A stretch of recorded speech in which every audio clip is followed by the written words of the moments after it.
Good evening, everybody. I'm Zion Baldwin. I chair the Education and Youth Committee and Young Adults Committee here at Bronx Community Board 1. Really quickly before we start, can I get a motion to approve the agenda? Can I get a second on that motion? Second the motion. All in favor, say aye. Aye. Awesome. Okay, like I said, I'm Zion Baldwin. I chair this committee with, go ahead, you would like to introduce yourself. My name is Stephanie. I chair Young Adults Committee, and now I'm co-chairing as well with Education and Youth. Would you like to introduce yourself, Ms. Scott? We're gonna do introduction? Yeah, we'll do around the room really briefly, and then we'll go straight into the presentation. Okay, we're gonna start with me. My name is Patricia Simpson. I'm a board member. I'm also chief president at Round 6. Hi, my name is Dewan Moran. I'm also a board member and I also chair policy, legislation, and bylaws for Community Board 1. Hi, my name is Claudia Rockman. I'm a community board member. Hi, my name is Vlad Rodriguez. I'm the vice chair for PJ and sanitation, and I also work with Mosquito. Thank you, sir. Do you want to finish with the board members? Yes. I'm Jacqueline De Jesus, and I'm a board member. Hi, I'm Marilyn Pena. I'm the chairperson of the Health and Human Service Committee. Welcome, everyone. Introduce yourself. With you guys at ACS. Hi, I'm Stephanie Gandel. I'm the Deputy Commissioner for External Affairs at APS. Hi, good evening. My name is Tamika Scott, and I'm a child protective manager in Bronx South. Good evening. My name is Sean Drayton. I am Deputy Director in Bronx South with Zone G, which covers CDs 1 and 8. Good evening, Derica Neely. I'm a child protective manager for Bronx South in Great Conference.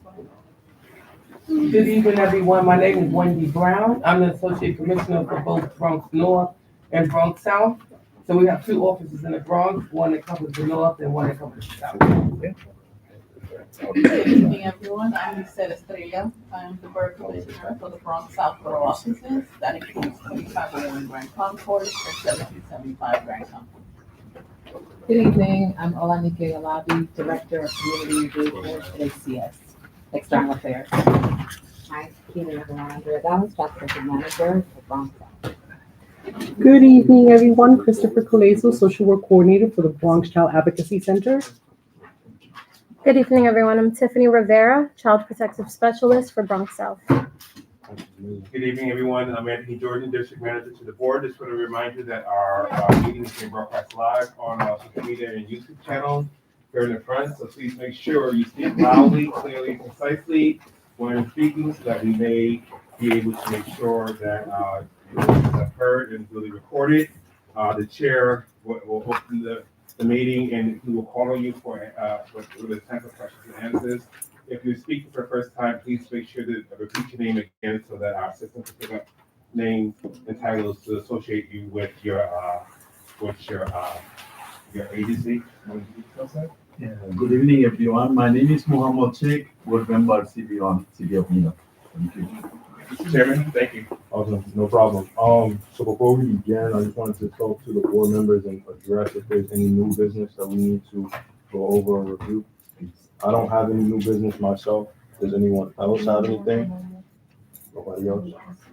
Okay, so we can move forward with the agenda. I'd like to turn. Oh, Mr. Chairman, there's one more other member. Oh, one more member? Yeah.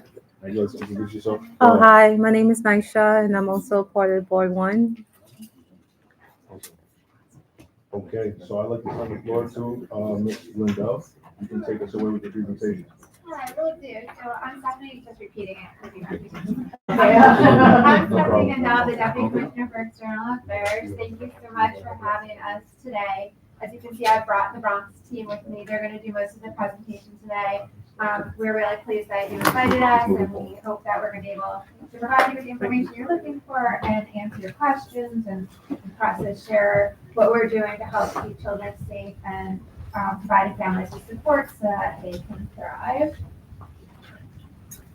This is just a very quick overview of ACS and the work we do beyond just child protection and prevention, which is what we're going to focus on today. This is a reminder we also do justice, family enrichment centers, child support, not child support, child care vouchers, and really just do a lot of work to try to help support young people and their families. That's really important. So today, we're really going to focus, if any questions on child protection and a little bit of prevention, and we have heard much of the child protection team here. I'm going to turn it over to them. All right, so, good evening again. I'm Lisa Estrella, and I'm the Borough Commissioner for Bronx South. So today, we're gonna focus on 3 important topics that I understand that you were interested in. We want to talk with you about the culture shift that is happening in child welfare and across the state jurisdictions in the country. And we're gonna focus on, how we're trying to support families. Also, we also want to talk about 2 specific practice updates, and that's why we have our care team. And also to speak about front door notifications and CARES, which is our differential response. So at the end of the presentation, we will be very happy to answer any of your questions. And once again, thank you for having us, and I'll turn it over to Sean Drayton. Good evening again. Our responsibility to children and families is always evolving. Child protective investigations are an important tool for reacting quickly to suspected maltreatment. However, we also understand that child protective investigations can be intrusive and cause great stress to families. Over the past several years, we have learned that too many unnecessary reports are coming into the SCR. We will also share data shortly showing that Black and Hispanic families are most directly impacted by child protective investigations. Given the over-reporting, its negative impact on families, and the disproportionate impact on families of color, New York State and New York City are shifting from a message of, when in doubt, call the SCR, to you can support a family without having to report a family. The state laws that govern mandated reporting have not changed. Individuals and professions having frequent contact with children are still required to report possible maltreatment. Mandated reporters and others who are concerned about child safety should still call the SCR if they believe a child's safety is at risk. In other words, our goal is to move from reporting to supporting. Where safety is not a concern, we want to decrease unnecessary reports and increase supports accessed by families without the SCR. When safety is a concern, and you have good reason to believe a child is being harmed or at risk of serious harm because of their parents' actions or inactions, you should continue to call the SCR. In other words, we want to get a better balance with fewer unnecessary reports, continued reports when necessary, and more supports of families across the board. To this end, ACS has been working closely with many city systems to get this message out and to help shift the culture and practice around reporting. ACS receives between 55,000 and 65,000 reports each year. 15,000 of these reports were assigned to the Bronx. State law requires that we respond to all of these cases. As you can see in the chart here, of more than the 50,000 cases in 2023, there was no finding of abuse or neglect in 77% of them. This data is part of the reason we feel strongly that too many unnecessary reports are being called in, and that there are often better ways to support families when they need help. New York City data shows that Black, Hispanic, Latinx families are disproportionately affected by this over-reporting.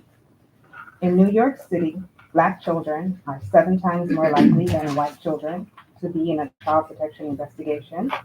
Hispanic, Latinx children are 5 times more likely than white children to be in an investigation. And an estimated 44% of Black children in New York City will experience an investigation before they turn 18 years old. If a family needs help, a family can get help. For many years, New York City has been investing in prevention services. This does not require a call to the SCR. Prevention services are free, voluntary, and available regardless of immigration status. Approximately 15,000 families, 31,000 children receive prevention services from 44 community-based organizations offering over 100 programs. While some of these services are ACS funded, they're delivered by community-based agencies, not ACS. And participating in these services does not lead to ACS opening a case on a family. These programs are located in every borough and every community, and there are very few barriers to accessing the services. We have established a support line at ACS, which is staffed by licensed social workers to help guide callers to the right program. Calling this line is not a call to the SER and does not open a child welfare case. Staff and families can call or email to find services and resources that meet their needs. We can direct families to a range of resources, not just ACS-funded prevention services. We always like to remind everyone that in addition to prevention services, there are a wide range of services available to help families in New York City, some of which are funded by ACS. A warm handoff to one of these services can make all the difference. To mention a few examples from this slide, the DDU or Developmental Disability Unit. If you're working with a family where either the child or the parent has an IDD, intellectual disability, and you need help assessing resources, you can call ACS DDU. The FAP program, the Family Assessment Program, for families with teens in crisis, childcare. New York City has made major push to make childcare voucher more available. Families can apply via a portal called mycity.nyc.gov. Also, an after-school program. The portal here is called Discover DYCB, where families can look up after-school programs and get all the details they need.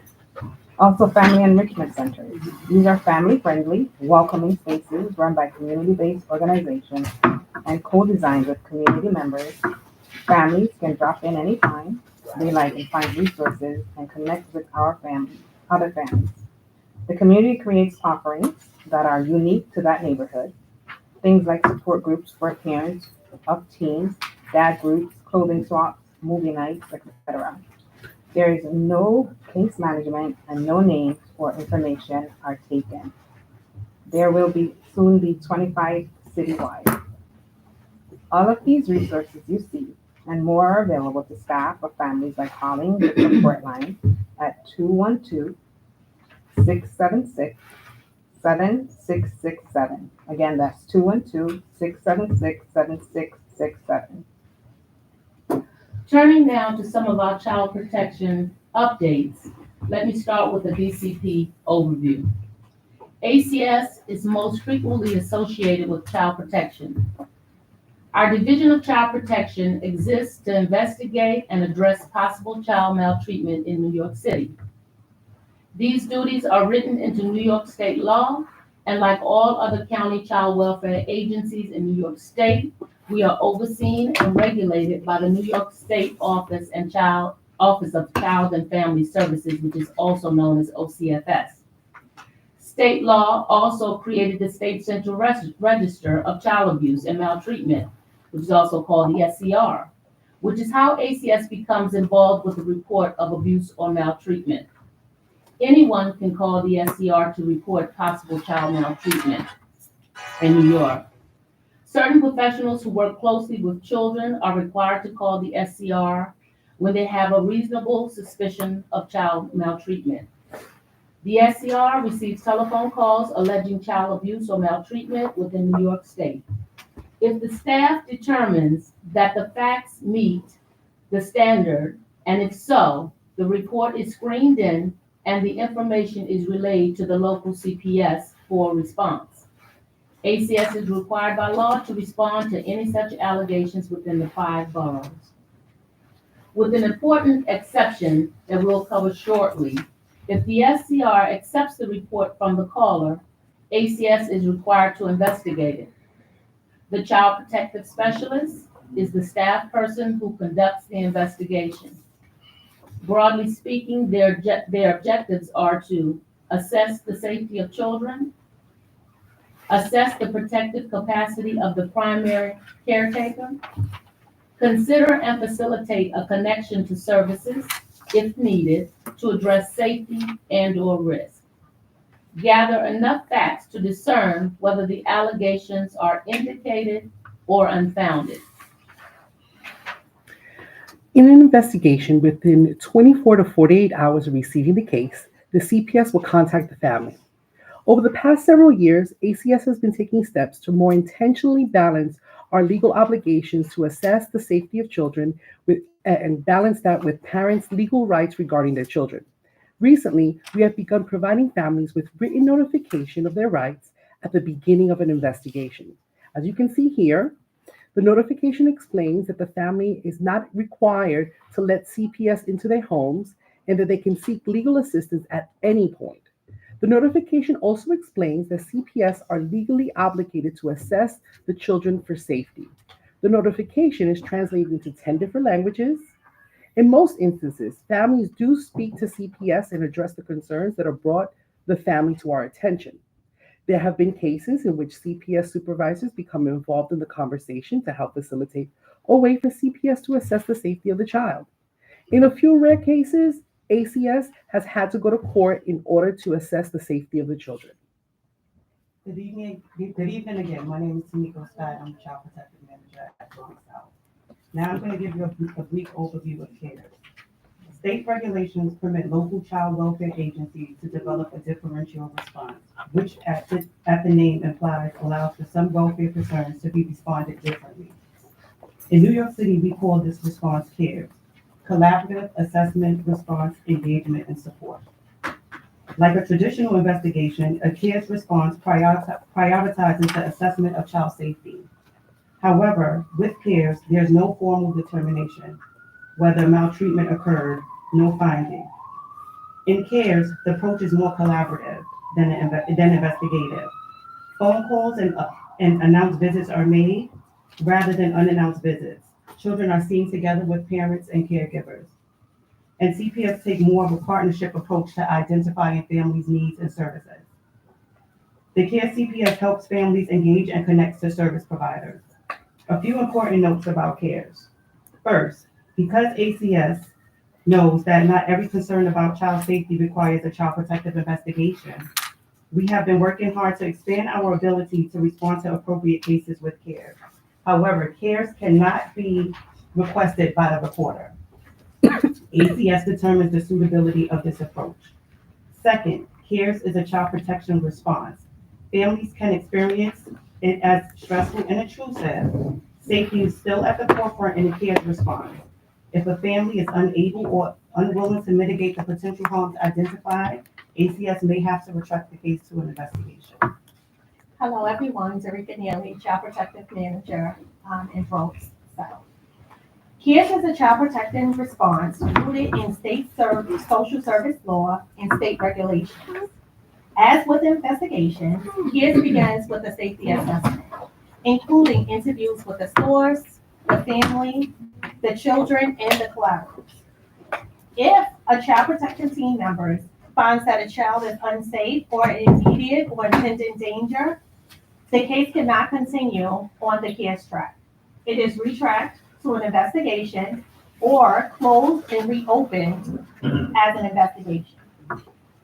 CARES relies on a skillful family engagement in which that the CARES specialist aims to build collaborative partnerships with the family to assess strengths and needs, to provide support where it's needed, and to continuously assess the safety throughout the life of the case.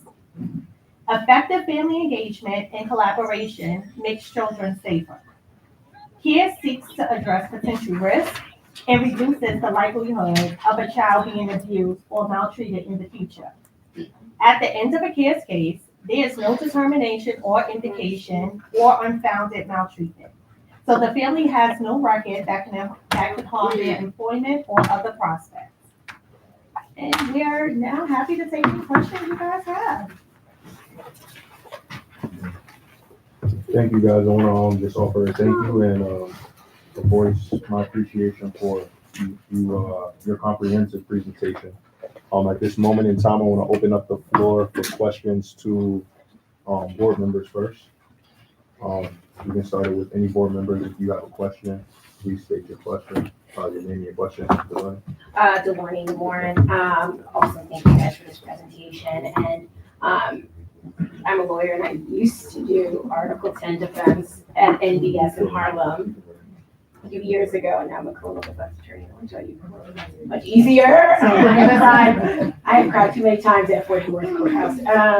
But I do understand that cases have gone down. The commissioner of ACS was here up on Horizon, and he was on the side. We were talking about what stories there. And I do know filing has gone down, but you stated 77% of the cases are unfounded. Do you guys know, where do you guys see like trends of over-reporting? Yeah, so we've been doing a lot of education of mandated reporters. And the way we decided where to start was based on looking at the data of which ones were making the most unfounded reports. And so we started with might not surprise you, but our largest reporter is the Department of Education.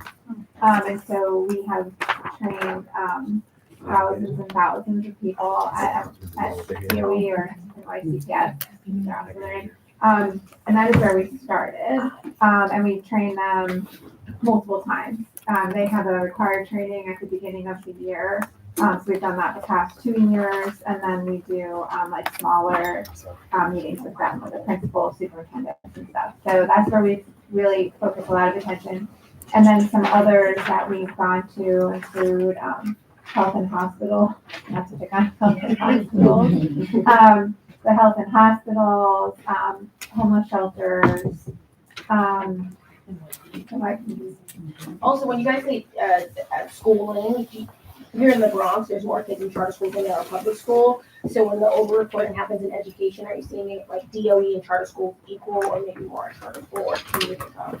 I'm not sure if we know I that. think, well, from the data, it's more DOE Okay. compared to the charter school. But do the charter schools get trainings too? I mean, there's some. I don't know if they're involved in the We're gonna have training, to check on that. but their percentage is much lower as far as reporting. And I can say we have an education forum twice a year, where schools from CD1 and CD8 are invited, and all schools throughout the Bronx, because the Zone G also covers the Bronx Child Advocacy Center. And so we do a training, we invite public and private schools to that forum. Hi, Patricia Simpson, I have a question. My question is, how do you take accountability when you find out that you've been wrong or you've made an error? And how do you take accountability for the mistakes you have made? Can you give us an example? What do you mean? When you Okay, say you made an error? when you get a case, when anybody can call in and say that, there's an open case, somebody has abused a child or something, and then you come into the home because you come unannounced, okay, and you come in and instead of, checking out the situation, you come in and you like automatically think that the report is correct. So you snatch the child from the home, and then the parents home is closed down. That sounds like a specific case, because ordinarily an assessment is made, a safety assessment, so we receive the report, we contact collaterals, we contact the person who made the source, especially when it's mandated. So there's not a presumption that we just go in and remove children, because the removal rates and the filings have decreased over the years. So because we have so many different avenues, if a case comes in, like when they explain to you what CARES is, if it's a low-risk case, it goes down a whole different track and it gets a different kind of investigation. So I'm not sure if you're referring to a specific case or an incident that happened like late at night, where emergency children's services may go out, and if a child appears to be unsafe or at risk, then a removal will be done. Just to add, is that same standard for foster care? Like Ms. Patterson is. Yes. Yeah. Office of Special Investigation, OSI. Does the same standard. They do the same thing we Yes. do. Yes. And can I just add to that? The teams, when they go out, there are different levels of supervision that are involved with that child protective specialist when they go out. So we are on the phone together, and we are, obtaining information so that we can make an appropriate assessment whether a child is safe. or not at that time. And so CPS, the Child Protective Specialist Worker, is not just out there on their own. We are in constant communication that entire time. So you take the child from the school, or do you go to, how do you assess that? You just take the child from the school, or how do you handle it? You can take, just do we Yes, remove when you get children the from school? call. Again, like Ms. Brown just stated, right? The CPS, and Ms. Boynton just stated, the CPS, they make an assessment before any decisions are made. We are on the phone with them around the clock. They are calling in, letting us know what's going on. The children are not removed without us without us being notified. Leadership. And then if you looked at the data, over 77% of the cases are unfounded. So many of the reports that come in from the state central registry, the allegations are not true. And that's why we have such a small number of cases that are indicated. And in cases that are indicated, the list of services and stuff we talked about, and when Ms. Dallas spoke about preventive services, those are things we put in place as interventions to keep the family together. Of all the cases we respond to, about 8% go to court and about 5% have a removal. So most of the time we're not removing the children. And sort of on the broader question, we're always looking at how we can strengthen our work, and we do a lot of accountability reviews, and so we have child stat that meets once a week that looks at a different borough office and looks at both their data and individual cases in a sort of quality assurance way. But we also have teams that are reviewing records in real time so that they can find something in real time. And then we also have reviews that are sort of after the fact. And it's all about really about them learning and seeing, are there places where our staff need additional training, or is there some sort of service need we don't have, or is there a policy that needs to change? But we're constantly, assessing. Okay, I asked that question because I mentioned as a TA president for Patterson Houses, I have parents coming to me and asking me, about their child was taken from the school without their knowledge. And now they're going through all sorts of changes, trying to get that child back, or even find out where that child has been taken. That's why I asked that question. And Before we move on. I think we understand your question, but no children are removed without a parent being notified from the school. We have a memorandum of understanding with DLB, and before we take a child out the school, the parent is notified. If they have to go to the hospital, the parent is instructed to meet us there. Or attempts are made to notify the parent. And the parent is left with notification at the case address, we make a lot of efforts. So, and then if the child does go into foster care, there is a foster care caseworker assigned to the parent, have contacted, and they plan visitations and services for that parent. And if the removal is done in school, there's a form that we have, a 701B, that's left with the school with the information for the CPS worker, the supervisor, and everybody you can contact. But it's rare that removals are done at school, because if you're making an assessment, unless there's a situation where the child has to be escorted over to the Child Advocacy Center, and they handle our sex abuse and excessive corporal and physical abuse cases, which is different. Thank you. And even with that, there's a notification that has to be done as well.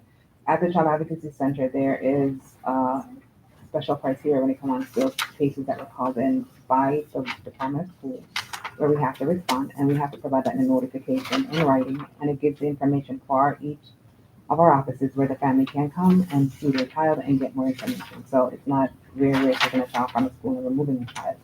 It is where we're communicating and providing information as to our concerns, what was called in, and educating the family as to the next steps.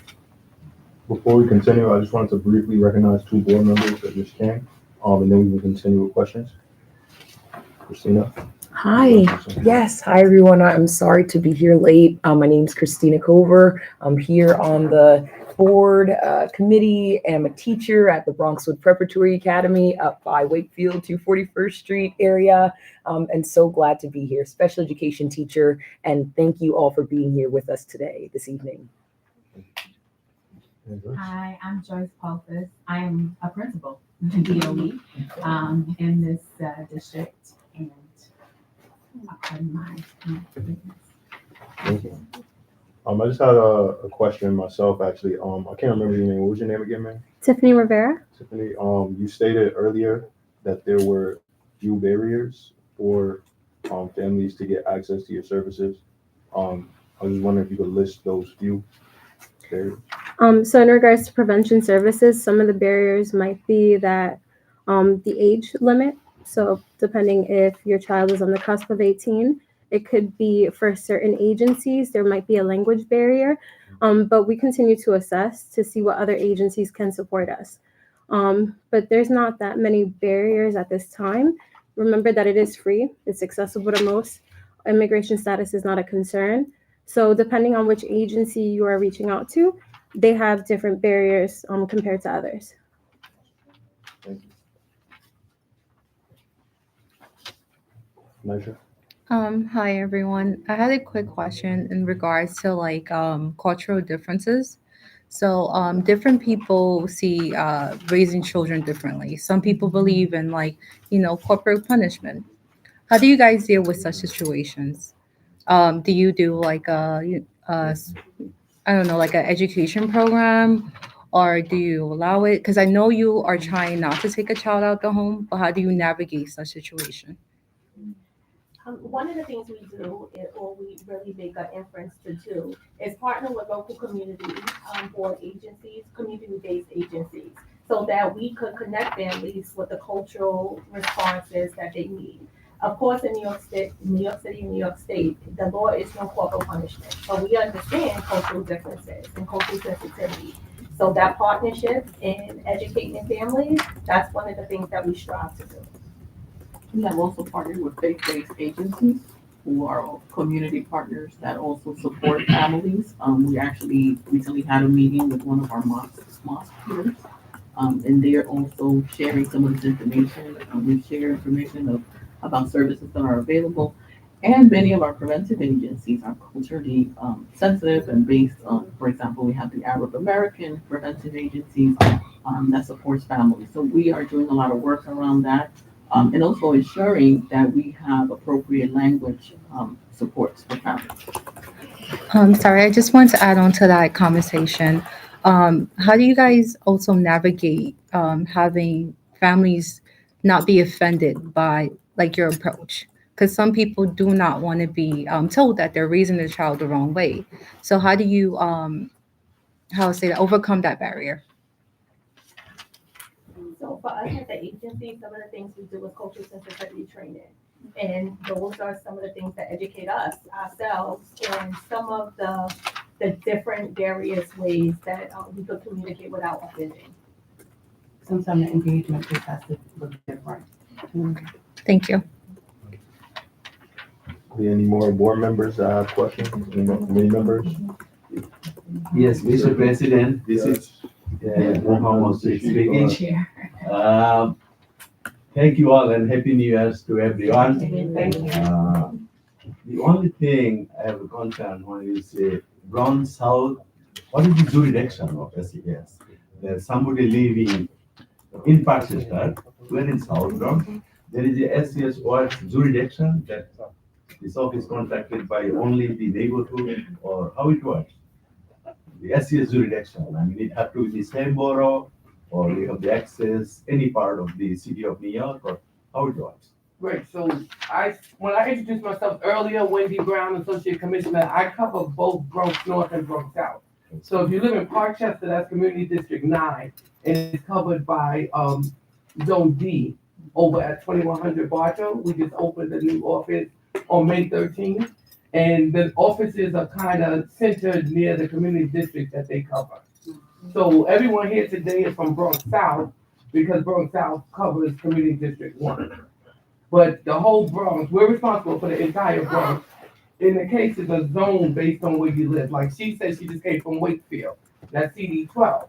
CD 12 is covered in Bronx North. So any CD you tell us about, I can tell you it's either go to Bronx North or Bronx South. But we work together as a team, and because this zone covers the Child Advocacy Center, there's no zoning. So they see every case with sex abuse and physical abuse in the Bronx. Because there's only one child advocacy center Thank for you. the whole borough. Thank you. I have a question. Elijah Rodriguez, Vice Chair of the Sanitation. Based on the zoning, right? How do you determine like if there's more abuse in certain zones in the Bronx than others? Because for example, Pelham and Morris Park, that's normally Albanian and Italian neighborhoods over there compared to the South. Right, so when we spoke earlier about the racial disproportionality, what we see is an overrepresentation in different community districts. To be transparent, in the lower socioeconomic districts, we see more cases. So this zone here, they cover CD1 and CD8. And for those of you who do not know, CD8 is Riverdale. They see, I would like to say maybe 70% of your cases come from CD1, while maybe a very small fraction comes from Riverdale. So that's why we have the whole care department, because we cannot control the SCR, but we can at least control the cases once they come to us.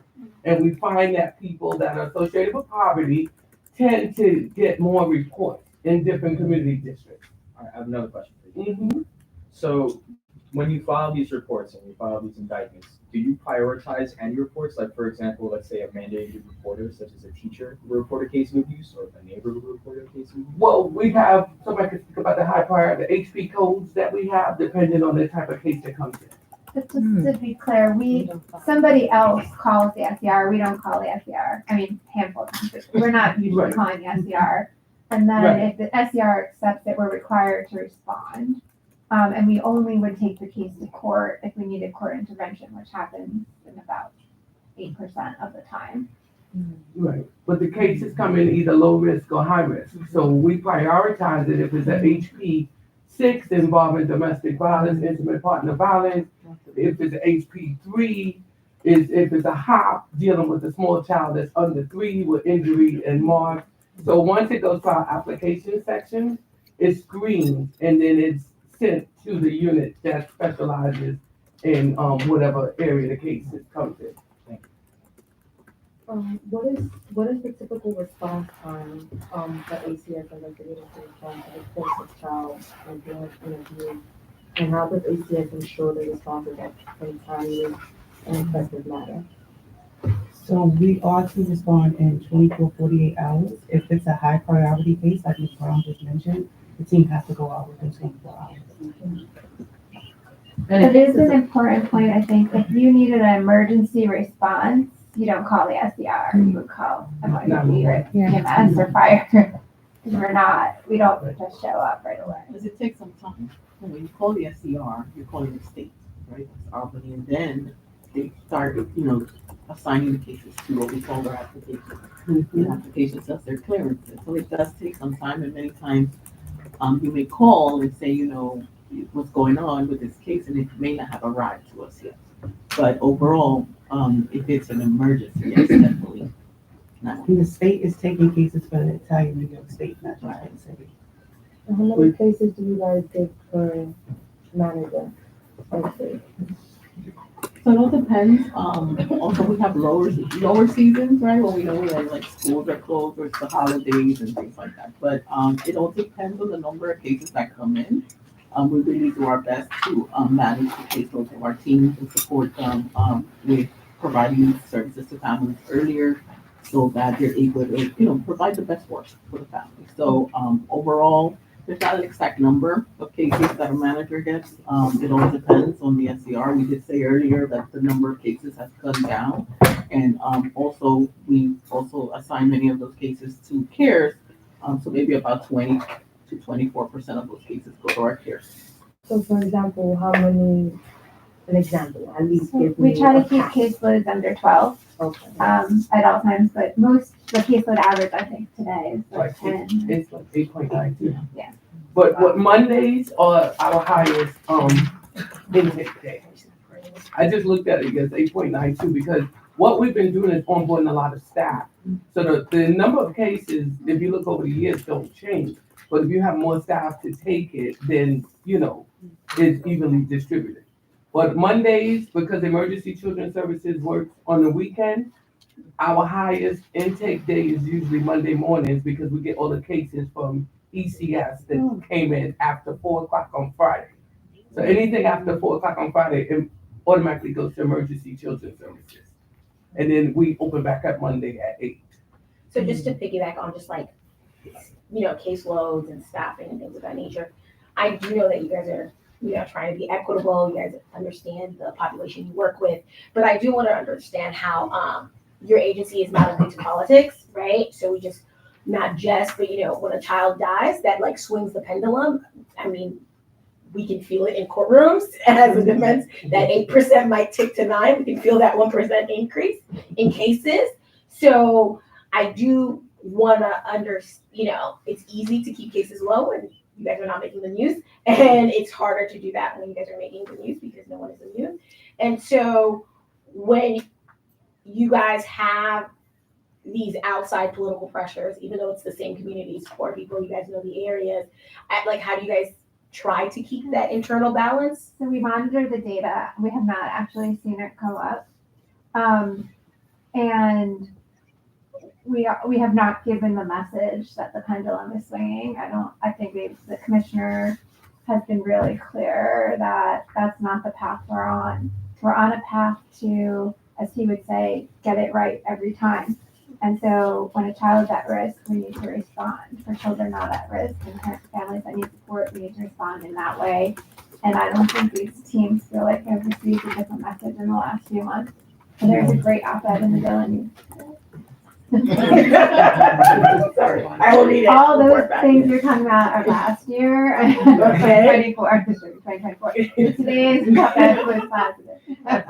Right. And I think because so many more people are educated from reporting to supporting, typically like in the past, when a child dies, the intake jumps up. We haven't seen that recently because of the education that, everybody understands. If a child comes to school and the clothes are unclean, you don't need a case to the SCR. You may just need to assist the family with getting some laundry detergent, maybe some money to wash clothes. Some schools have washing machines and dryers.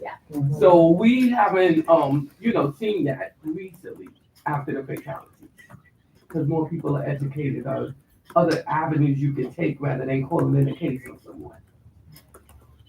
I have another question, sorry. Oh, I'll let you answer this. So, there's a stigmatism based around protective services, obviously. How have you tried to address this stigmatism behind it, going into the fact that you want to care for those children? And you want to rehabilitate them and bring them back into what So I think the stigma's always been, right? When they teach the children ACS is being established and things like that. And that's why we do a lot of things to kind of just demystify that, I call it old legend, because we moved so far away from that at this point. Our goal is definitely to keep families united. That's why we have CARES now. We try to link families to services as soon as possible. We do a lot of community work with our family enrichment centers and getting schools involved with the family enrichment centers. Because you'd actually be surprised that a lot of schools don't know about the family enrichment centers who can actually support the family as well.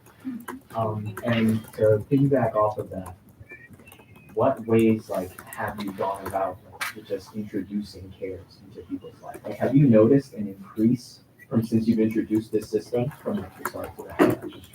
It's an increase in CARES cases, I can tell you that. It's definitely an increase in CARES cases. We do, myself and Ms. Neely, because we were actually one of the first 2 CARES managers in the Bronx. We've done a lot of community work with the family enrichment centers, the DOE introducing CARES, with the hospitals. When Ms. Blayton has her DOE forum, we introduce CARES there. It's twice a year and we're always introducing it. Really? Oh, wow. Yeah. What type of cases does CARES take? So they're like low risk. So first of all, let me Like just dirty make home? really clear that we're not trying to recruit cases for CARES. Not to say it that way. When the cases come in, they come in from the state and they are labeled as CARES eligible or not. So there are certain things that are not. There are certain things that are not eligible. So for example, sex abuse, not eligible. We then look at it and determine whether, because they don't look at any history or so we can do a more thorough assessment of whether we think it's appropriate for CARES. And they're low risk. You can use some real life examples. Yeah, some of them are low risk cases. Some family have history. But we also try to assess those unfounded cases that we speak of can be eligible for CARES as well. What is a low risk case? So exactly what you said, dirty homes, right? Educational neglect Right. of They a have to go 16-year-old. Okay, so they Not an just. educational neglect of a 4 or 5-year-old, but true, it's really borderline truancy. Those cases go down, and as a result of CARES, the repeat maltreatment number has decreased over the years, and we think a lot of it is contingent upon the CARES cases because you're not getting a determination.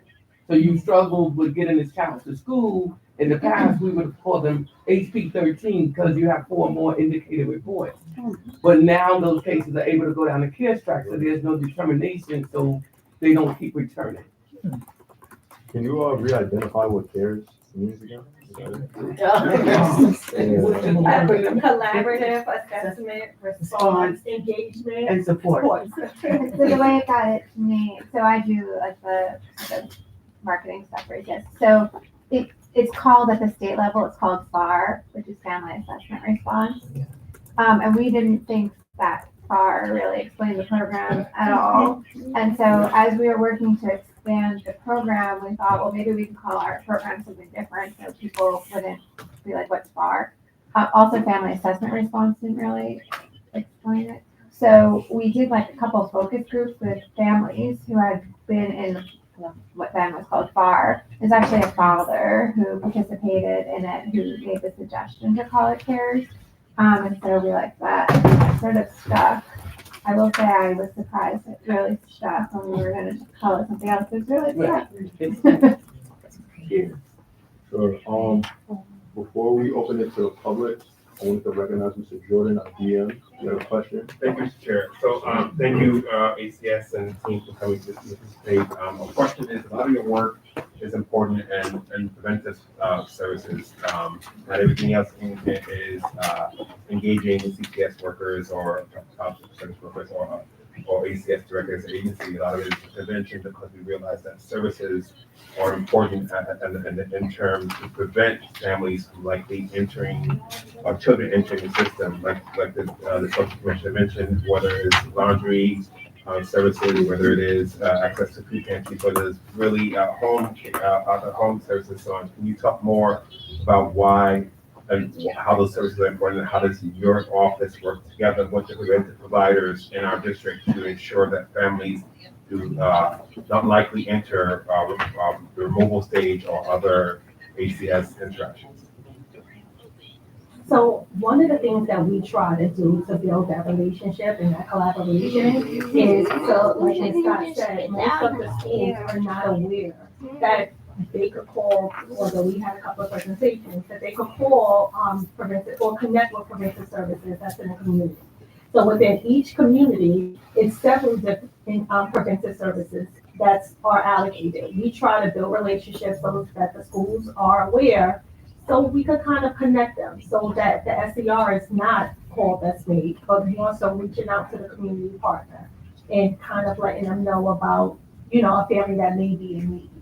So the more education we provide is, the better outcomes are for families. What are the services that the preventive agencies have available in our communities? I can also add that we work closely with our preventive partners, as we have a pantry in the borough office, and any family that has an open preventive case has access to it, or an ACS team has access to the pantry. It's very simple, and the family gets to pick out the food themselves. And there's no information that's needed, really, just that the family needs the food, and we'll make sure that the process is very simple and easy for them. In the preventive agencies, usually they have mental health counseling, they'll have like parenting skills, adolescent behavior, their services differ. However, within DCP, we have family preservation program. And the family preservation program is intense. And oftentimes we'll refer them to the family preservation program, and then they will connect them to the preventive agency when their assessment is over. The reason why I ask is because it is important that when you talk about working with communities about staff getting training, cultural differences and so on, it is important to have nonprofit providers that are in our district, understand the families who have the connections in the community who also can instantly engage the stress level. When you hear, disrespect with the profession, ACS or like the police, like other, you hear anxiety, you hear a lot of other things, you hear there's a disconnect and somewhat, and it's unintentional. No matter we ever have as many Black and brown workers in the administration who go into these homes, talk to these families, there still needs to be a connection where there's not a pass being given because child welfare is a priority for our providers and preventive services and for all of us in government, but it's also the person, the person who's on the ground who may have that connection in some way, and how those services, however it can be enriched or enhanced in a way, are extremely important because they have the connection. But also, in addition, we understand that they have the responsibility if a child's welfare is engaged. Unfortunately, it comes to the step where other decisions and choices have to be made. And so while I'm pressing on this issue, we're interested in knowing who those providers may be, and what are those services that they have, and how we, as the administration, are evaluating how we can enhance it, because needs change in communities, services to just in the community. I've been to one of these centers that had a wash machine dryer in the center. I've been to some who only just had library books. I've been to some who had some different things. So I just encourage that when you have those conversations about where these services need to be, you talk about the numbers, where they may be higher, more in the South Bronx. I'm just interested in knowing all those services provided more preventively in the areas where the numbers may be extremely high to meet the needs. Homemaking services, for example, my understanding what it was in a little season, so a long time ago, it used to be someone who's in the home, making sure the kid is getting up, going to school, doing all those things. So when I asked about what are those actual preventive services or those resources, that's what I'm looking at. We have that. Yes, well, homemaking is slightly different than the prevention service. I mean, they're all used to prevent children from coming into foster care, but we still have homemaking services, and we can get homemaking services within 24 hours. In addition to also, and then I'll stop with this, thank you, Chair, for giving me the leverage, is that we have a lot of families who cannot afford to keep in this high rent situation where they have to meet so many thresholds to reach rent subsidy assistance that may be an additional needs. I'm just ask that you work closely with community boards and committees like this who can help you to identify when you are reimagining these RFPs and what the agency should be having. We have the folks who are on the ground who are either board members, foster care from you have everyone from every walk of life in this committee who can be able to be extremely insightful to what you're doing, because we're not adversarial committee or board. We're more of a collaborative, proactive instead of reactive. And you see this decision is important because we have a lot of people from the public and who are part of this community who are interested in the work that you do but want to support you in that effort, because one child lost either in the system or lost of life is one too many. Thank you, Chair. At this time, I'd like to open up the floor to members of the public.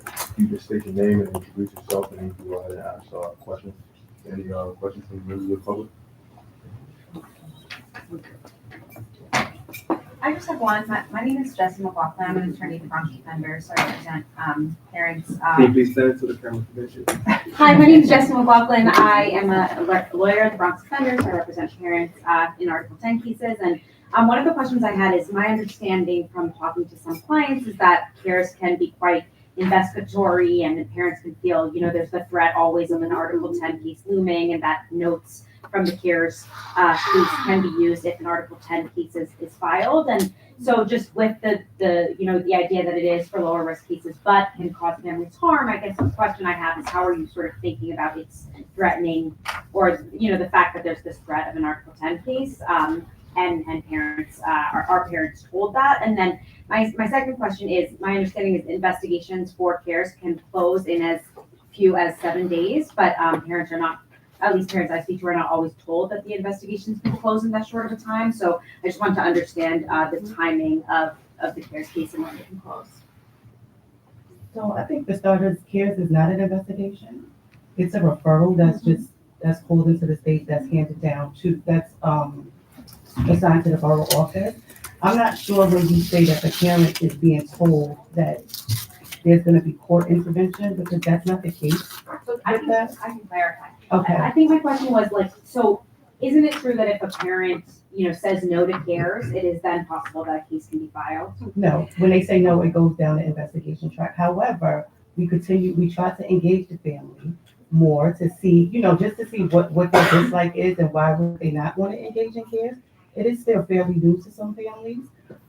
So we want to support the family with understanding what the CARES process is. However, unfortunately, sometimes some families don't want to accept, so the case has to be retracted to an investigation. And are parents told that if they don't engage with CARES, then it, may go into the sort of formal investigatory process? Yes, So they are so CARES notified. is voluntary, and the way we describe it to the parent is basically say, well, if the parent does not want the CARES response, then we have to do an investigation. It has to be one or the other once for SCR accepted. And to answer your initial question, because CARES is still a child protection response and it still requires a 7-day safety assessment, which is I think what you're talking about, the 7 days. That's why we're also doing the trainings for mandated reporters to try to reduce the number of reports that are not needed, unnecessary reports to the SDR, because CARES is good for a lower risk case, but if the case really just needs support for the families and there's no child in danger, we'd rather not respond to CARES. We'd rather the family get help elsewhere. Just to build off this question, so we can stay in the same line, one of the things that's really crazy about family court is like you can be on probation for 6 years, 5 years, or you have a 1 year, court observation, right? It feels like family court never gets out of your life. ACS never gets out of your life once they get in. It's like, when does this end? When do I know I am finished? So when you're in court, there's a day eventually a judge is going to be like, you don't have to open the doors for these people anymore. We think you're good, whatever the case may be. If you are in CARES, right? When does CARES end? Well, and who tells us it ends? So the CARES response, right, is the same time frame as a traditional investigation. Because it's a low risk involvement or case about a family, we, based on the engagement and based on the assessments, that cases could close a lot earlier than the 60 days. But we want to build on giving families the support they need, connecting them to the resources that they need, so that the cases could close a lot earlier than the 60 days that we could keep it open. And the only reason I bring this up is because there's resistance, right, from the organization. If I feel like I have a busy life, our clients feel like, what time is parenting? What time is this? What time is that? The baby can barely get to class on time, and now you're adding all of this, plus I have to hold a job. They don't have flexibility, no paid leave. So it can feel like a burden, even though if you do all of this in 60 days, I promise I'll leave you alone. But I might not get this all done in 60 days. And CARES doesn't have any lawyers, right? It's just you, not you, but like a caseworker and a family. And remember, CARES is a partnership. So we're not going to put any more on the family that they don't know. So we kind of work with them to kind of seek to meet their needs. And they tell us what's beneficial to them. They can schedule a visit to go out when you get off, but the point of bring everyone together so that you can identify what you believe is some challenges that you may have, and we want to support you in coming up with a service plan or any type of services that you may need. Let me ask you something. On this path, I wanted to continue with the members of. Oh, I'm sorry. More questions? Yes, sir. Yeah. My name is John Perez. I'm a single dad. I had a couple of issues with the Administration for Children's Services in the past. Hasn't responded. I'm responding to an urgency regarding my child. And going through that process, I've learned so much more in so little time, and I've seen a pattern within the administration in itself. One of the things that I wanted to propose this year is to have caseworkers and ACS, CPS, wear body cameras to ensure that the communication that they're having with that child is accurate and not written on a notebook where it can be later misinterpreted, corrected, or disposed of. I was lucky enough that I did record most of the sessions that I had. I was told by the court that I couldn't. I did it anyway, and I found out a lot of different things. Some of that stuff may surface this year, but then I started looking at this year specifically, operating budget. for your organization. It's $2.7 billion. That is a lot of money. That is more than what the police department gets. So are we trading one thing for services? And I know that the Administration for Children's Services is just that, services. So are we going more towards the narrative of providing services? And if those services, how do we get community members like myself included to inform you of what services is needed more in my community as opposed to her community or your community, because we're all different. We're all different. It's very important that we pay attention to the pre-preventative services, is to get them while they're young, engage in activities that would prevent them from getting bored and going left, or not having the love and affection from the mom, or having outside influences determined because that guy's wearing expensive sneakers. How do I get those sneakers? And then you get wrapped up in the cycle. Then you start dropping out of school. Then you start doing drugs. So it's a cycle. So instead of constantly working on preventative services, because by the time you get them, they're already in the system. They're already, mind is not where it's supposed to be. So how do you get them back? We want to prevent that from happening, and also identify that some of you guys don't work the way you're supposed to. And I am a perfect example. And it was documented. Unfortunately, it got to the court and I had to speak. But it didn't work out because it was too late. I'm still working on it. I still have faith. But it also serves as an educational purpose. I just think that $2.7 billion for an operating budget is a lot.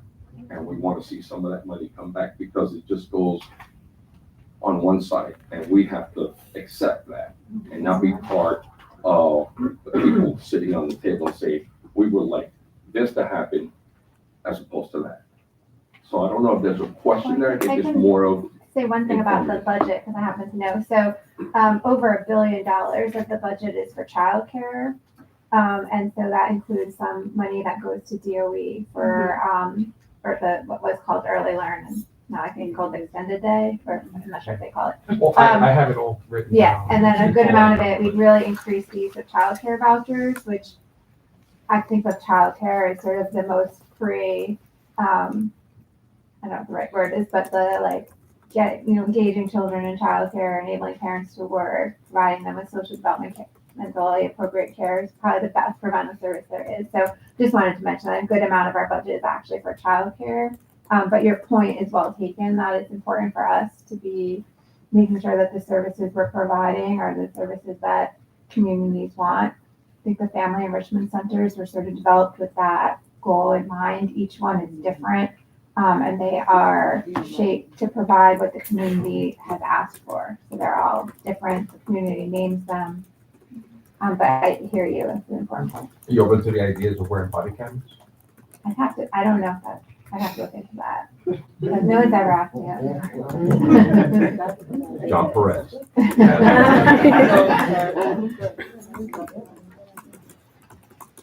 I'd like to recognize you.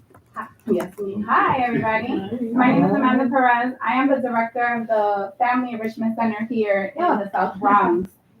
It's called Bronx Heights, helping your people evolve. We serve the families of Mahaven and Melrose. I actually have some of our team here. Vivian, our family advocate. Shatedra, who's a part of our parent advisory council. And then Johnny, who's also our family advocate. We have one of our colleagues who we just got an RFP for the school-based early support over here in the South Bronx. And so I just wanted to come in and say hi. I come to all of the community board meetings, the precinct council meetings. My staff is a reflection of Mahaven and Melrose. We have TA presidents on my staff, teachers, people who have been in course, people who work at different restaurants and in the neighborhood. My advisory council is also a beautiful reflection of this neighborhood. And so one of the things that ACS hasn't told me, but I say, and I even say to my ACS peers, I believe the family enrichment centers are a way that ACS is reconciling with neighborhoods that have been historically divided. And we do that through this co-design process. So when we talk about the budget and we talk about money, by the way, FBCs need more money, right?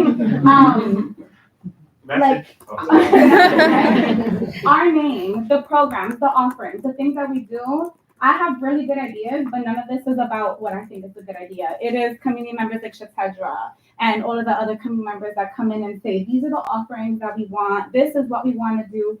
And I think that that is so important. When we first came on and we got our contract in 2022, nobody was messing with us.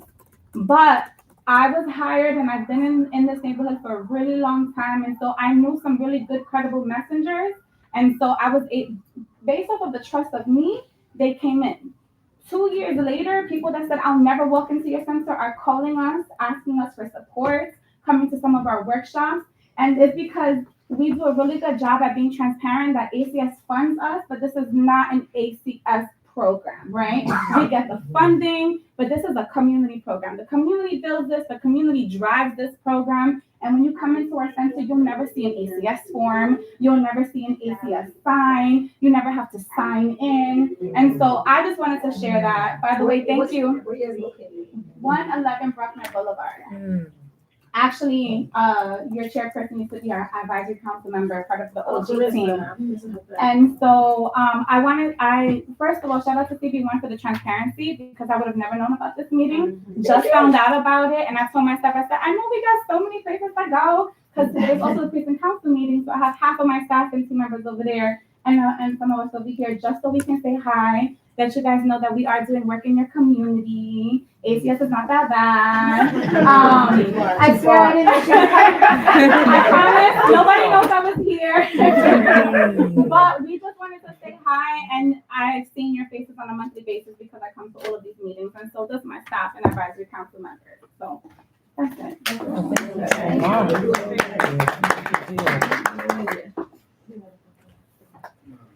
Hello, everyone. My name is James Dobbins. I'm the executive director at Lincoln Hospital Community Affairs, Gun Down Life Up Initiative. I'm also the community initiative lead for the Hospital Violence Intervention Program. I say thank you for having me here. It's a very informative meeting. I'm part of the crisis management system. We're here based inside Lincoln Hospital, B75. We track all the gunshots, assaults, and stabbings of our interventions to every patient that comes through here. We make sure we see them, offer them resources and alternatives. We also have our prevention after school program. We do music, media, fashion. We have a lot of workshops, financial literacy. We offer a lot of things. And then we do community outreach in the community. We do outreach going to the schools. And I'm sharing this with you because we have over 400 youth that's enrolled in our program. That means we have a lot of parents that's enrolled, and we have our after school program here. We have violent interrupters, outreach workers. We service Patterson, right? We service Mitchell. We're on the ground. We deal with the high-risk kids. Some of our parents and kids have ACS cases and things. So I'm here today to let community board know, community board one know some of the resources that we do. Some of y'all familiar with our organization. You're familiar with SOS, BRAG, RTG. Same thing, we hospital-based. Same thing, kids. I mean, part of the crisis management system. Also, I want to make sure we have a partnership, because we have a mentoring program. We have 8-year-olds to 40 years old, but really the 8-year-olds to 21, and they confine us to be mentors to them. So they talk to us about a lot of things. So ACS, I definitely need all your information to create that synergy. I could do some referrals that we could talk more in detail. Also, I'm here about the partnership, I'm here about this funding. We're the busiest single site trauma center in New York City, right? Nobody see more patients than us in New York City. No one, I'm cocky enough and arrogant enough to say no one deals with the high-risk individuals. I have a lot of integrity. You're probably familiar with the brand, familiar with my name. If you're not, you're going to hear about us and be familiar with us. But we need that funding, we need that support, because we're the biggest single-site trauma center in New York, number 3 in the nation. We have a new CEO, Christina. We have Ms. Hall. We're quite a leadership here. They're really community-based. So I'm here today to make it known that we want to have a solid relationship. We're going to be seeing more of me, more of our team out here. Yeah, I'm here next. Yeah, I am here next month. Thank you so much. So I just want to say thank you. Very informative. I ain't going to take too much of the time, but I need everyone's card and information. The gentleman named Twin right there, he's the Assistant Director of Communications. Okay? So he's here right now. He's going to be filming if it's okay, documenting this information. So make sure I get your card and information. And also we have a book, a youth book, right? Youth, funding youth. So So we go to the adolescent clinic. We're gonna start going to the adolescent clinics to all 11 acute hospitals and 80 annexes, and kind of reading this book. It explains our program and how we engage our youth in positive activities, giving them positive things to do. You know, because 50% of the patients come back within 4 or 5 years with the same or similar injuries. 20% of them don't make it. And during the after-school hours is where most of the crime takes place. So most of the youth are here. I'm talking about gang members, high risk, at risk, you name them. We get referred from the Department of Probation to go into the schools. We have the entry program and alternative to incarceration program. We go in front of the judge and talk to them. So we hands-on. My name is James Dobbins, Executive Director. Please give me your information. Our phone number is 646-373-6111. I'm going to stay here to the end of the meeting. I don't know what time it ends, but I'm here if I need everyone's card. Thank you so much.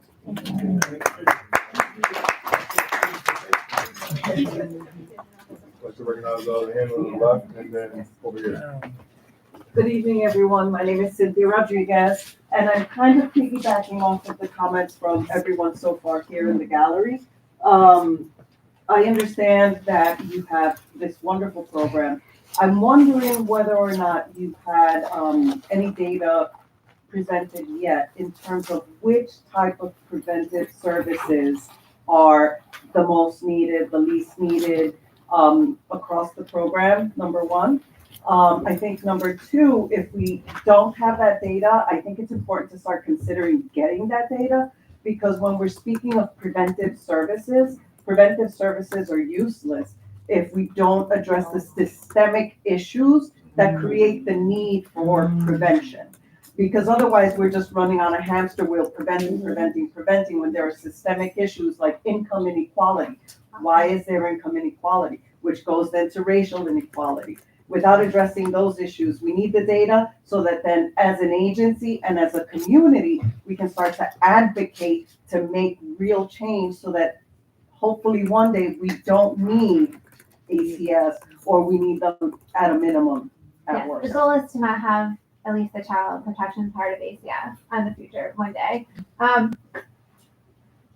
So we do have data. We intentionally have a continuum because some families need more intensive services than others. Some of our programs are based on age.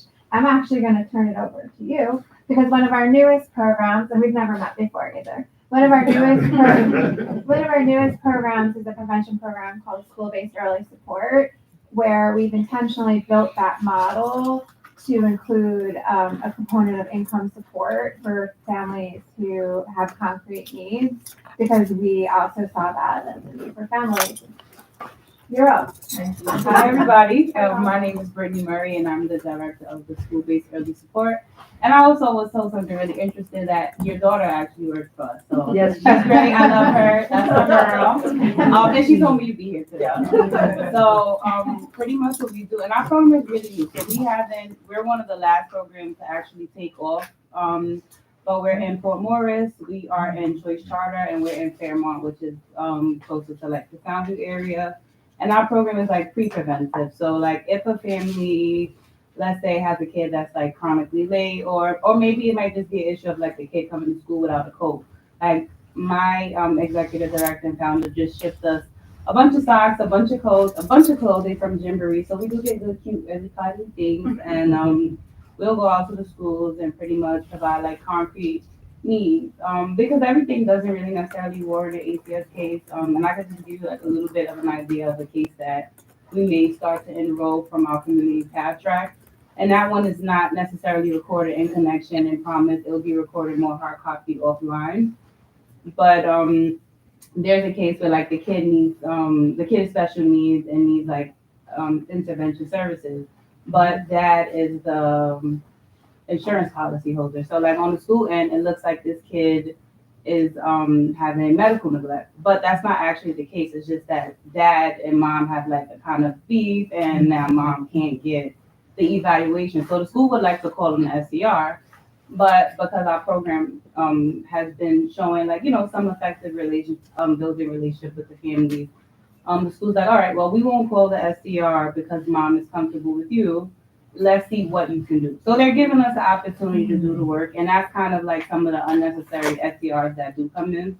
I've also worked on the foster care side of things, so a lot of the questions that you guys are asking, like, I'm almost feeling compelled to want to respond. Like, it was something that you said, like, you mentioned, like, kind of being a non-respondent and wanting, like, staff to wear, like, body cams for your protection. And there's just so many things I think about as well, too. Like, ACS has the opportunity to go in with cops.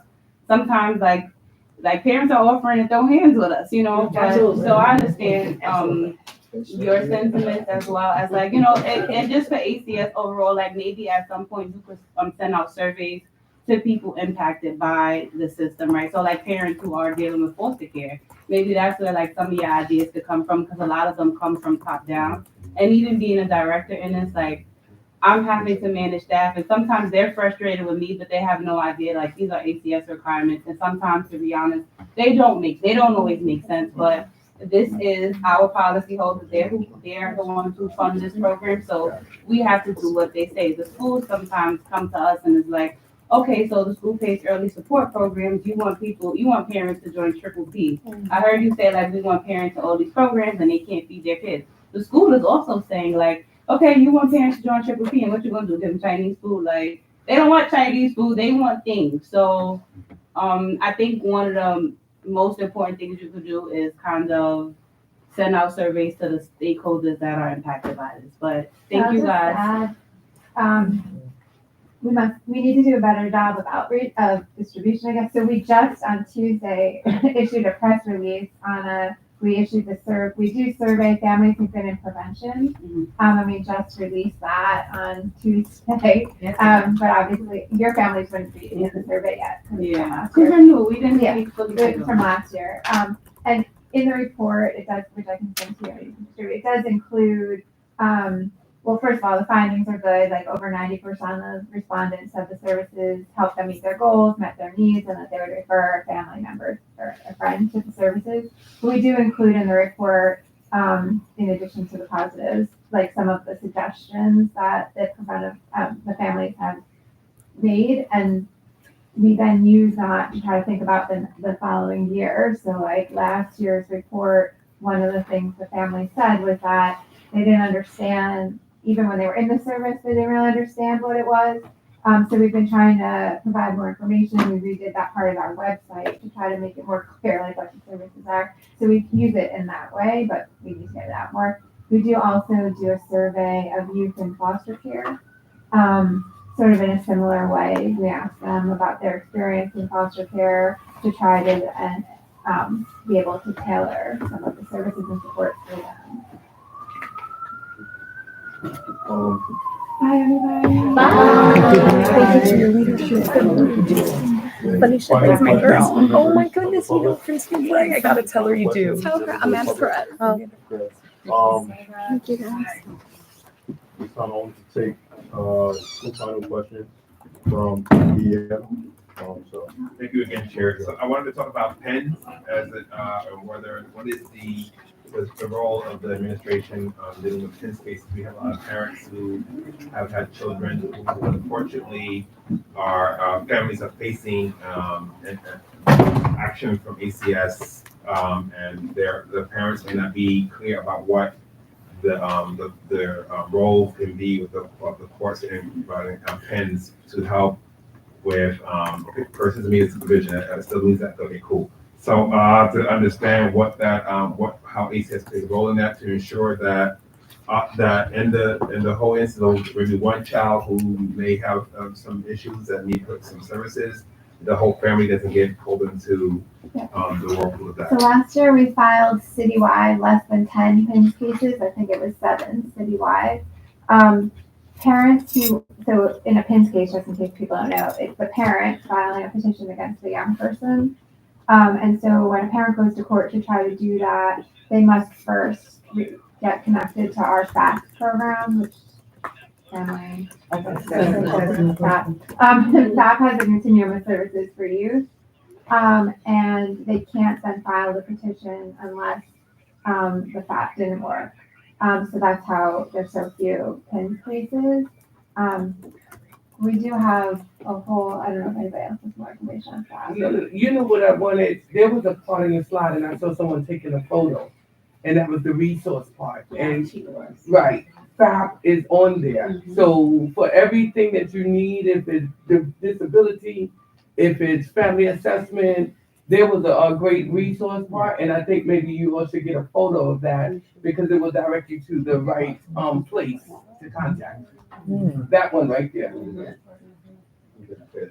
Because the reason why we're asking, because there are families, there's a family who, and we'll talk more specifically about those cases, but the families, that comes as a resource where we interact with families who are parents at the wit's end. They're afraid about reacting with the kid in a traditional or untraditional way, and to be able to get some stuff. So they need some supervision. Like, for example, there's a child who allegedly is at a boyfriend's house, not going to school. Police can intervene because there could be a whole other issue, and so that's the concern is what about the school-age kid. Another one is about retention. What is the average retention for ACS caseworkers, or other different programs? Because we are part of our role is also advocating on a budgetary period. We have had these passionate conversations with the deputy commissioner during budget hearing time about how our work in that process can help with the resources you guys need. You're in, without the tools in your toolbox, you can listen to stories, you can understand, you can have your limited experience, but you need access to resources as much as you can get out to the community. What is the average retention time for a CPS worker on multiple levels, whatever you want to start with CPS to with child protection So we don't have specialist to the, whatever. I don't think We don't anyone have- we don't have the data. I have to just tell you like sort of qualitatively. Right, I can tell you from this room, right, you got over 300, I was a caseworker in 1988, right here in CD1. And we moved up. You seen some things. Oh, yeah, I came in 88 during the crack epidemic. Yeah, no, that was And it came in 89 right after me. Probably what you're saying, but okay. Right. The longevity, we still struggle, like with any agency, we're competing with, telework jobs. People are wanting to get jobs where they can work from home remotely 5 days a week. Unfortunately, we can't do that. So we compete with, DOE. Many of our people get experience and then they go over to DOE as a social worker because, right. At least when they go out, they feel safer with NYPD and probation because they have, firearm. So it's really, an unsafe job, and it's scary for some of the newer people, especially when you go to the field, even though you have partners, we don't have any firearms. So it's different. When I started in 88, even though with the crack epidemic, somehow I felt safer in 1988 than I do today, of course, with the increase of the gun violence. We didn't have those issues. So it's hard to keep people. We do like this team here, they're doing a special pilot on tracking retention. And they have a touch point, if you want to talk about the touch point that you all do. So we do regular check-in with our newer staff. And we've also done surveys with our staff that have been here longer. So Tiffany is one of our staff that's been here a little longer. Thank you, Tiffany. So we do check-ins, we get feedback from them as to how we can support them differently because we know that the job is difficult. We know they're afraid. We also have now a safety app where staff goes out to the community and, if they feel unsafe, they're able to reach out immediately and get support from NYPD. Not specifically to remove children or anything like that, but if they're unsafe, and it could be they're unsafe on a train station, it could be anything that comes up, they could throw this app, and right away they get a response.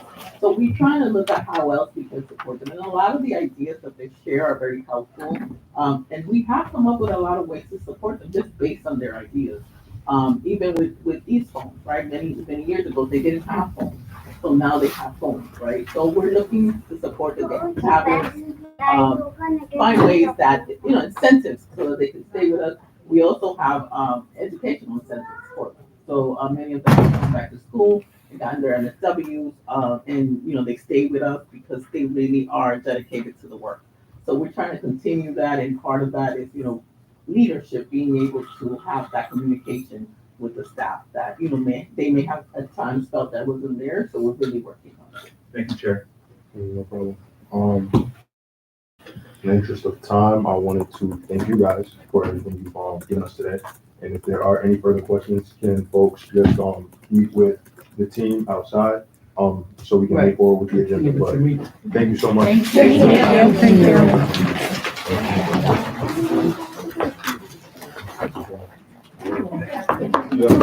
Thank you for your Quick question, what was your number again? My card right here. Awesome, I'll take it. Can you Thank please, so I want to do a much. presentation, but we provide a lot of services in the community. That's so important. It's We want to be added to the resource. 1,000%, and to continue to And be connect. right here, continue to connect. Please. I want to speak to you about your mentorship program, so I might be calling you. Send me an email, call me, and let's 100% meet up. I just get my last card out. Yes, yes. Thank you. We definitely need. Yep.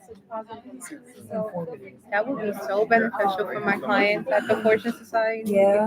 Because there's not too many mentorship programs that I know about. That can I really, think, is there Big Brother still going on? You know, I'm not sure. But yeah, that's the more. definitely. How are you? I'm good. Happy New Year. Happy New Year's. I'm doing good. I like to hear. Oh, thank you so much. I just decided to start fresh for 2025. I feel the wind in my scalp. Oh, it's so cold. You have a hat? Well, I wear hats sometimes. Okay. You know, gonna do a scarf. I do what I can, but definitely my mom said, "Are you sure you want to do this in the winter?" I said, "I feel like it's time." But how are you? I'm doing okay.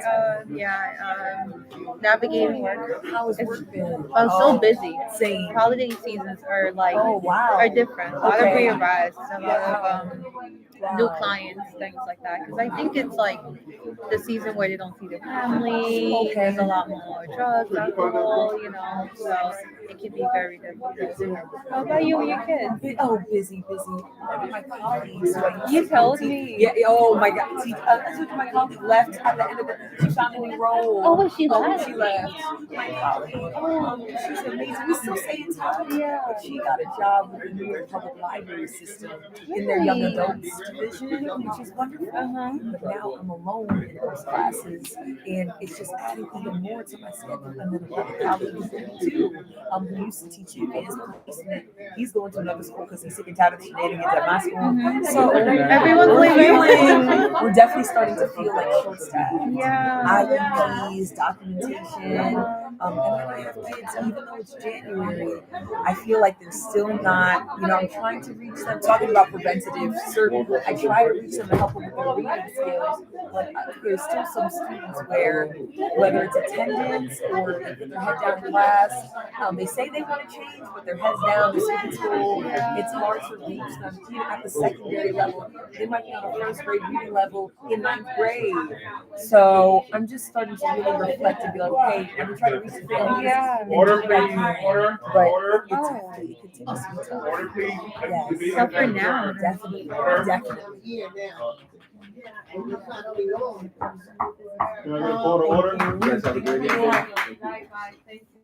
Thank you for that. Thank you. It was good to see you. I don't think I need a motion to move forward with the agenda, but we're gonna move forward just briefly with old business. We have spring 2025 job fair. We wanna start getting our ideas off the ground, and start running and delegating tasks to folks. Right now, I'm focusing on game nights as well. As I'm a trying way to to get those promote the job fair and get all the kids from the, engagement. yeah, Just- have them just- come in during those times. Joyce, do you have anything that we, like you could start assigning us, like to do? I actually have a few questions. So one, a location has not been established yet. I'm going to be speaking to Jordan tomorrow so we can hone in on the location. We don't have a house. Question, could we do the park? We can do, So we have a lot of considerations, but it's not confirmed. So Okay. even like the community center that we had a meeting in a few months ago, there's like, we're starting to hone in on the location, because even still it's like applying, seeing, at one point I was trying to see if we can get sponsorship from someone to pay for a venue. So like, for example, the YMCA is $500, but could, I don't think it's bad, but that's not necessarily allotted in the CD budget. So then I had a question about, well, if I can find sponsorship, could they then cover that cost? So it's like rules there's a lot of rules, right, to do certain things. And I really want to be strategic even with the location so it can be accessible and so that it's not any issues about, or huge concerns around territories and neighborhoods, because that's something that has been discussed in our meetings in the past too. So the location piece is one thing. The date is going to be Saturday, April 5th. But then the other piece that I really want to hone in is to ask if there are people who want to engage in the planning, because it's not going to be planning this during, obviously our meetings. That can't happen. But I do want to see like who's willing to plan with me and is available to meet with me outside of here. And then for us as a committee to decide what day is best before I open it up to the other committee members, because this is our baby, right? So it may have been my idea, but I'm not trying to. Please know, like even trying to be like strategic around like how I talk about it. It's like this is us. This is not like no. So I really wanted to really come to the committee and ask like if there's anyone who has the space and capacity to take part, what day of the week is best, so then we can then extend to other board members to see who'll be willing to take on based on our availability. So and it'll be like meeting remotely. I anticipate every other week until the month before, where it's like literally weekly and maybe more than once a week, because this has the potential to be really big. And I've already have like a planning tool that I've established in terms of like tasks and whatnot. But right now I'm the only one that's editing it, and I think you all have access to see it. But again, I can take on a lot, but I won't do this by myself, right? 100%. So I really want it to be a collaborative effort. I want to add something, Chair, to help if I may.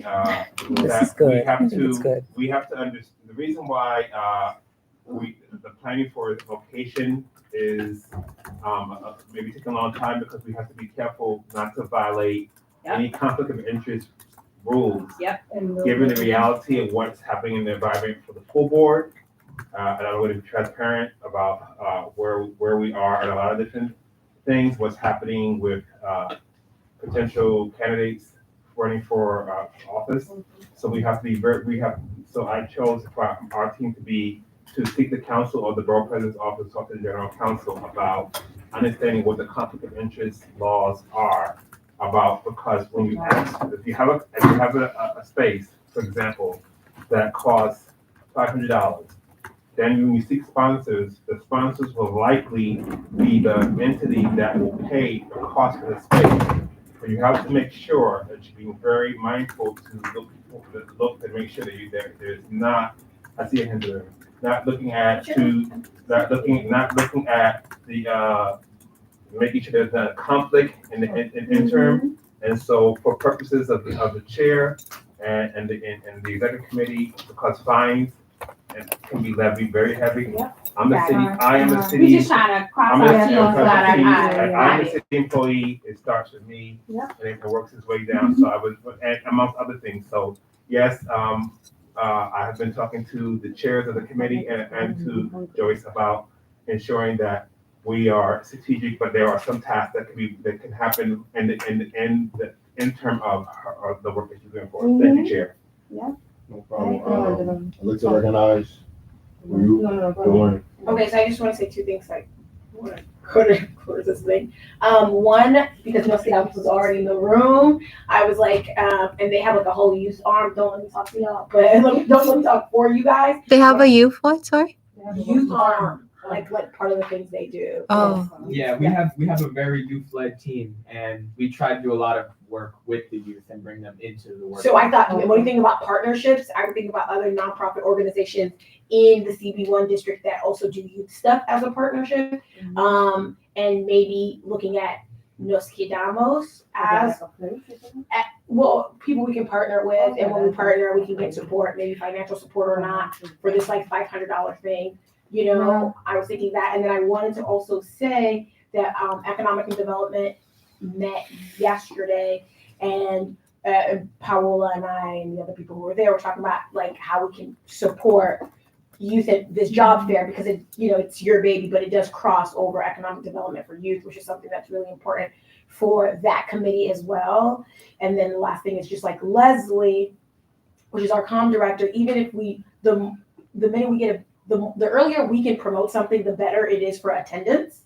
And Leslie can do a flyer. Obviously, that flyer needs a location. Right. And I just wanted to share that. All of this in mind. And already, so All this Leslie's and game again, is the game. location The is location everything. is- And I Hmm. wanted Let to me see. respect the committee Yeah. first to Yeah. see the availability before I extended it to other committee folks. Yeah. I think that's how I started, right? Yeah.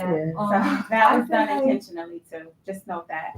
St. Mary's Park could be the best location. St. I really don't feel like we need to pay for a place. If we're gonna pay for anything, it's probably to be food or No, something outside. like entertainment. I feel like outside could table more people. Opposed to, no, it was pushing more a little bit towards the day. I feel like outside will be great because we have kids at the park already. St. Mary's, I've been in a couple events this last year, and I feel like even the basketball court could be an area where we could table in. I think that I appreciate I have that a idea. couple I ideas just too. I just think with April with the weather, yeah. it being spring, and then also not. We could move it to a little bit more like before school over. No, the but- thing was. So that was done intentional. April 5th Yes. was intentional because of SYP. Yes. We talked about that in the last meeting. meeting, yeah. Like those applications will have ended already as we're trying to support young people, 16 to 26, preparing for the summer. One of the things we also discussed in the meeting is data from when we did the needs assessment, talking about like, the crime outside, what young people are doing in the evening. So that again, all that's like, but The park is not, I feel like the park would have been a great location. I think for the next one, could Maybe, be an idea, okay. right? Because I don't think it needs to be a one and done. I think it's also a conflict too, because there are some people that can go to St. Mary's, that area specifically due to gang affiliation. And so that can be an issue sometimes. Yeah, like location, especially if it's outside where they can be visibly seen, that can be like, But no, remember, anytime we do a permit, the cops is gonna be there regardless. It's them So, leaving, it's them leaving the space, that's the risk. Or like leaving. Them leaving. yeah, and leaving the area. Some can be in that area. Especially in YMCA, like YMCA, where YMCA is at. I was thinking. What about the taxes where we do our? We're applying for that. So again, it's Fingers paperwork crossed. that's happening. Paperwork, So stuff is okay. being done like outside of this meeting, Yeah. right? Okay. The 5th, we're not trying to trying All to good. adjust and change, Just looking right? at space. But we're working on a space. The question Okay. too is we can do like Mhm. who is available to also roll up their sleeves Right. and help Yes. with the planning so we can get this going, right? Because initially, like our goal was to have a spot confirmed by the 1st. Now I'm trying to be ambitious by Yeah. having it confirmed by next week, like just to have a Yeah. closer goal. I know I have to Yeah. respond to the why by Friday, by Mhm. February 1. Like I had suggested that spot because of the accessibility with the trains and whatnot and the action. Which part of the YMCA? The gym. Like where The we had that entire one. gym. Mhm. Yeah, that's enough. So it's not like we hear Like half of the basketball. Yeah. Boricua College? I was thinking the music hall across from Boricua College. I don't know if you guys noticed that. Out of the district. Right, Huh? and it has Out to of the be. district. Oh, that's out of the district. Oh. Yeah. What are the tasks, Joyce? Well, the first thing she wants to know is who's available. Out of all of us, who is available to be I could do able it. to help? Well, let us know the I tasks. can support like Yeah. an hour bi-weekly. Yes, I can support. I'm like Alright, so what do you max, need? but I can How- support like, What do too. you need? I'm available every day after 5 o'clock. Yes. So I was hoping that we can have a planning committee, Yeah. right, of folks who we can talk even after this meeting to decide what day of the week will be our week, right? And then we share it with other CB1 board members to see who's willing to take part in the planning and get things going. This will be we're meeting remotely, right? So Okay. we'll be charged with different tasks because there's different agencies that can support this work. Just like Delorny Yes. mentioned about just the partnerships that are Yeah. in the district too that are also doing this work that want to also support. So I like mean- that's like delegating, right? But just trying to see who has the space to. I also want to just add, like, even if one, I want to say yes to that, but even if someone cannot attend the meeting, they may still be willing to do the task. You see what I mean? Right. Like, so I wanna be, of course, I am going to try my best to do the meeting, but if I am delegated a task, I can do the task. So that's different, Okay, right? yes. That's different. Okay? Yes. So you have the planning folks who are thinking about all the tasks that needs to get done, and then we can all support and delegate to also other members Okay. in the board, right? Like I don't have a contact for everyone. However, that doesn't mean that we can't send updates to Stephen or Jordan to Yes. share out to the board who can do what, because I think everyone has like different resources that That's right. That's that right. can contribute. So Totally. So you said that you wanna first break down who I think Yes. the contact is a community center. Alright, so she wants to know who's gonna be able to work with her. What's the paperwork So for now- the I'm census? here. Well, I'm helping It's human a- service it's a committee. It Bronx ties to works. everything to me. I know it's Bronxville. I'm Bronxville as well. I'm the I'm the director for a lot of programs and a lot of walk-in offices throughout the Bronx. So whatever difficulties they might give you, let me know, and I could try to speed that process a little further if that's the option. Another thing is in terms of outreach and things like that, I'm that girl because I have a lot of offices. I have office at 630 Jackson. I have an office at 687 Boulevard. I have an office at 425 Grand Concourse. So all of the outreach type of thing, I'm that girl, but in terms of tasks, I'm not that girl, but in terms of outreach, I'm that girl. Maryland. Thank you, Yeah, Marilyn. Thank you. Please put me down for tasks. Yes, and put me down for task 2, and I'll attend meetings. I'll attend meetings.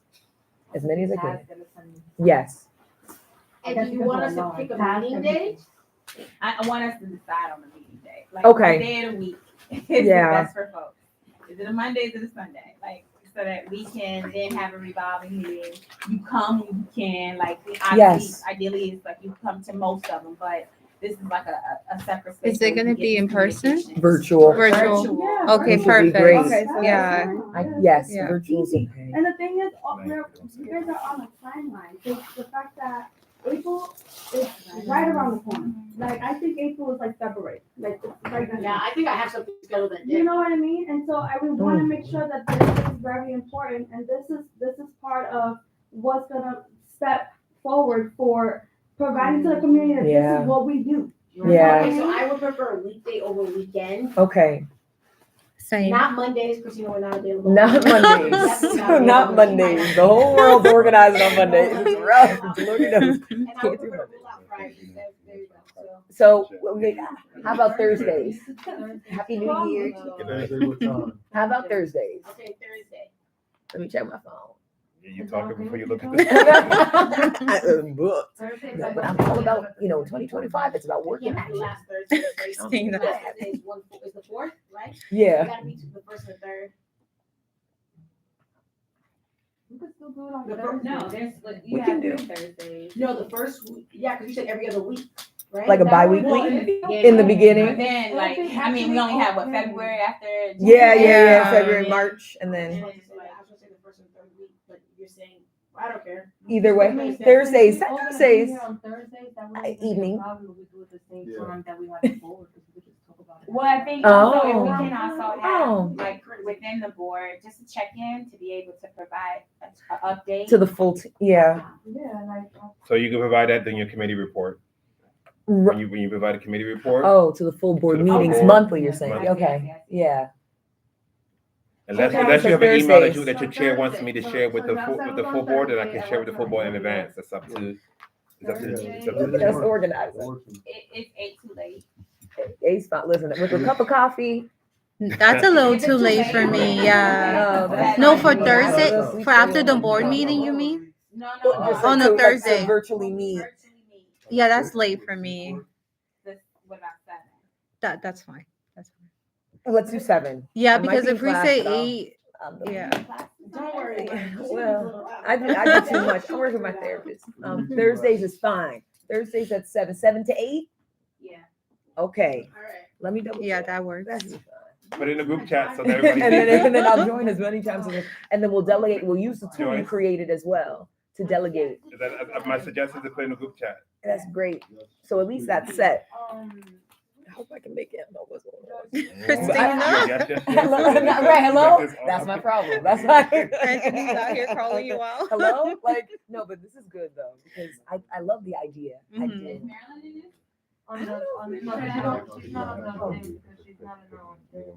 That's what I'm hoping, like a literacy clear. That's still in my back pocket. I love that.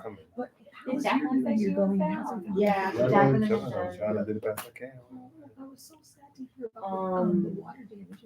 I think she said she was down for outreach, right? But But not, yeah. yeah. I'm willing to, thankful to them. Yeah. Offer pitch ideas. Okay. Do outreach if we gotta go places to ask people for help. Yes. I'm with it. But we gotta see what we can actually ask for. That's Right. As long as Yeah. any places do not have a direct ask for the board, meaning liquor license, special Okay. street permits, or anything else, they can, that you cannot make a correlation to ask and get It's a from the conflict of board. interest. Right. That's the only thing. No, I'm asking though, is it a conflict of interest if we were to use Naisha. locations Yeah. outside of the district? I would say that it's going to be frowned upon. It's not a conflict, but it'll be Yeah. frowned upon that you operate outside the district, and I will have to let the other district manager know from that board to say, hey, we're gonna do an event at your district. Oh, you're Yeah. talking about the venue. The venue. Oh, but they still ask anybody to come and offer. And kids offer. jobs. Yes, Right. Yes. Right, but in terms of location, Well, that's going to Yeah. provide a lot of it's gonna be. confirmation. Yeah. I really, I believe it. It'll be good. it can be really. This I can agree. be Yeah. really I dope. agree. Yeah, I have a lot of people as well. I do. You know, St. Mary's Episcopal Church has a basement area that's pretty spacious. St. Mary's Episcopal Church. St. It's Anne's. in this. Oh, am I thinking of St. Anne's? Oh my gosh, sorry. Right there on Anyways, St. Anne's. St. Anne's, right? Thank you. They Thank have the gym. They have the gym. They have a nice gym area. St. Is it Anne's open? Episcopal. I used to go to that church, and that's clear by. They used to have meetings. We're gonna make sure that games. Yeah, but That's outdoor right on is St. different from indoor. Maybe You know, indoor is a little St. Anne's easier. Episcopal, You that know? could be a spot It could be a because spot. that's It could be in a spot. district, and Yeah. we did some events out there. But around Quick around the call to order. courthouse I'm is an going to issue, make a right? motion to adjourn the Sorry meeting. about that. Yeah. Quick call to order. Order, please. Yes, Order, please. Can I get a second on the motion to adjourn the meeting? Oh, motion to Order, adjourn? please. Hold on now. All in favor, say aye. Aye. Okay, meeting adjourned. Thank you. Thank Yeah, you. we'll give it away. Oh. Where am I? St. Anne's. Oh, Oh no. You never Sorry. St. Anne's So me? Episcopal.